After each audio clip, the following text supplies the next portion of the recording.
58-year-old David Doyle is behind bars after he shot a 14-year-old girl in the head. At around 1 a.m. on Sunday the 7th of May, authorities responded to a property in the 5000 block of Jimmy Doyle Road in Starks, Louisiana on reports of shots fired. When officers arrived at the scene, they found a teen girl suffering from a gunshot wound to the back of her head. Detectives learnt that the victim and some of her friends were playing hide and seek, and they chose to hide on David's land. David told investigators he observed shadows outside his home, at which time he went inside and retrieved his firearm. He went back outside and saw people running away, so he shot at them and unknowingly hit the girl. The shooting occurred on a dead-end road with only 3 residents: the suspect, the girl's family and a relative of the victim's family. The girl was transported to an out-of-town hospital for treatment for non-life-threatening injuries, where she is reportedly recovering well. Deputies arrested David on charges of aggravated battery, 4 counts of aggravated assault with a firearm, and illegal discharge of a firearm. He's held at the Calcasieu Parish Correctional Centre with his bond set at $300,000. A 33-year-old woman is behind bars after she robbed and assaulted an 81-year-old woman she was a caregiver for. At around 4:30 a.m. on Friday the 5th of May, authorities responded to 1040 Berkshire Street in Grosse Pointe Park, Michigan, and found an elderly woman suffering multiple injuries, including head trauma. Authorities learned that Essence Lafay Cross forced entry into the woman's home just over an hour earlier, pistol-whipped the victim before robbing her and fleeing the scene. Paramedics were called to the property and transported the victim to the local hospital, where she underwent surgery and remains in a critical condition. The elderly woman provided officers with information that helped trace Essence to a home in the area of Interstate 94 and Van Dyke Avenue in Detroit, roughly 6 miles away. While police were preparing a search warrant for her residence, officers spotted her leaving her property and driving away in a stolen car. Officers from Grosse Pointe Park and Detroit were able to stop the vehicle and arrested Essence after a brief foot pursuit. Police recovered numerous items stolen from the elderly victim at Essence's home, along with the gun that was used during the crime. On Monday the 8th of May, Essence was arraigned on multiple charges including assault with intent to murder, armed robbery, home invasion first degree, unlawful driving of an automobile, and 4 counts of felony firearm. She's held at the Wayne County Jail on a $2 million bond. Her next court appearance is scheduled for the 17th of May. 32-year-old Juan Francisco Lobo Hernandez was arrested after an infant girl in his care suffered abusive head trauma. At around 8:40 p.m. on the 20th of April, authorities responded to a home along Dodgen Road, near the intersection of Allen Road in Mableton, Georgia, on reports of a baby girl with difficulty breathing. When officers and paramedics arrived at the residence, they found the infant breathing abnormally and rushed the child to the Children's Healthcare of Atlanta. The hospital's child protection team told police that the infant was in respiratory failure, suffered complex skull fractures, retinal and intracranial hemorrhaging. The medical experts found the injuries were consistent with blunt force trauma to the head and consistent with forceful rotational injury to the brain. It was concluded that the injuries could not have been self-inflicted. The investigators learnt that Juan was the last person to watch the baby before medics found the injuries. Detectives interviewed Juan on the 25th of April when he blamed paranormal activity for disfiguring the child. He claimed a bad person or some spirit was trying to inflict suffering on his family. He also told investigators that he believed the baby might be possessed by a spirit, or he may have been possessed as well at the time the child was abused. The exact age of the child and details about her parents were not revealed by authorities. A relationship between Juan and the child was also not known. Juan was arrested and charged with aggravated battery and first-degree cruelty to children. He was booked into the Cobb County Jail, but was released on a $33,220 bond.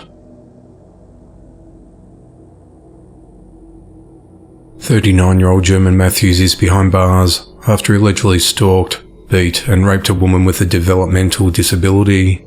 The incident occurred at around 6 a.m. on Saturday the 29th of April, while a middle-aged woman was walking to the bus stop to go to work.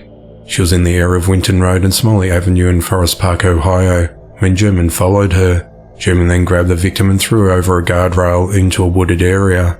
He then hit her in the face and proceeded to rape her.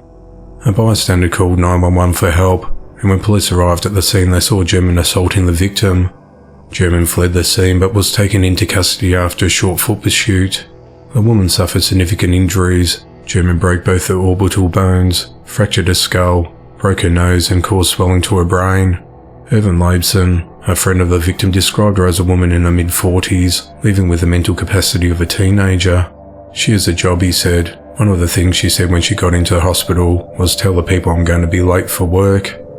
On Monday the 8th of May, German was indicted on 2 counts of rape, 1 count of kidnapping, and 1 count of felonious assault. He faces a maximum sentence of 22 years in prison if convicted on all charges.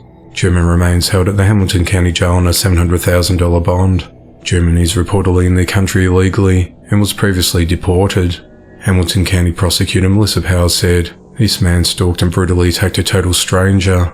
What happened to this victim is horrifying. I'm so thankful to the witness who called 911 and the police officer's quick response that saved this victim's life."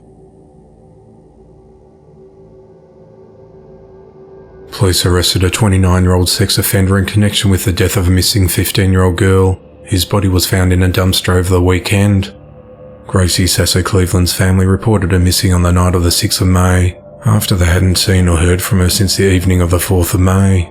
Phone records indicate that she was at Timothy Michael Dole's residence at 536 College Avenue in DeKalb, Illinois on the night she disappeared.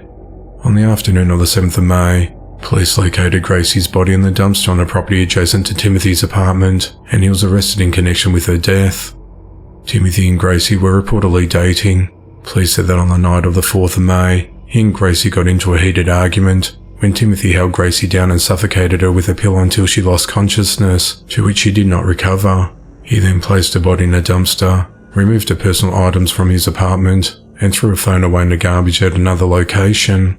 An autopsy report determined Gracie had died of asphyxiation.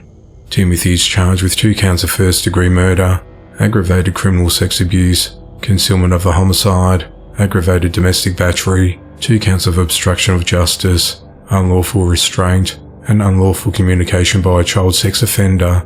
He's held at the DeKalb County Jail. If convicted, he faces up to 60 years behind bars.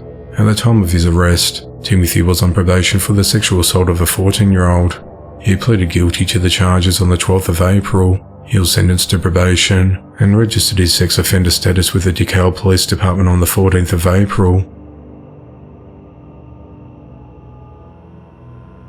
27-year-old Samuel McRae is behind bars and is accused of shooting 3 men in a convenience store, killing one of them. The shooting occurred at around 3 a.m. on Saturday the 6th of May, when Samuel walked into a mobile gas station store located at 12800 West McNichols Road in Michigan, Detroit.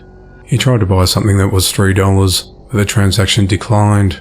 When Samuel attempted to leave the store with the unpaid item, the clerk locked the doors. Samuel began to threaten the other customers inside the store and said he will shoot everyone. One of the victims, David Langston, told Samuel, "Don't shoot."